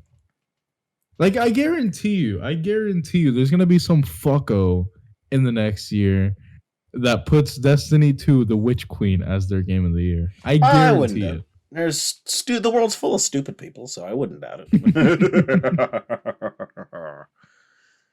But you know what else I guarantee? That we're at 2 hours at this point? I guarantee that we're at 2 hours at this point. The numbers don't lie. Hey guys, it's Adam again, and it's 4:50 a.m. when I'm recording this because I forgot to bring it up during the podcast, but I figured I would say this anyway.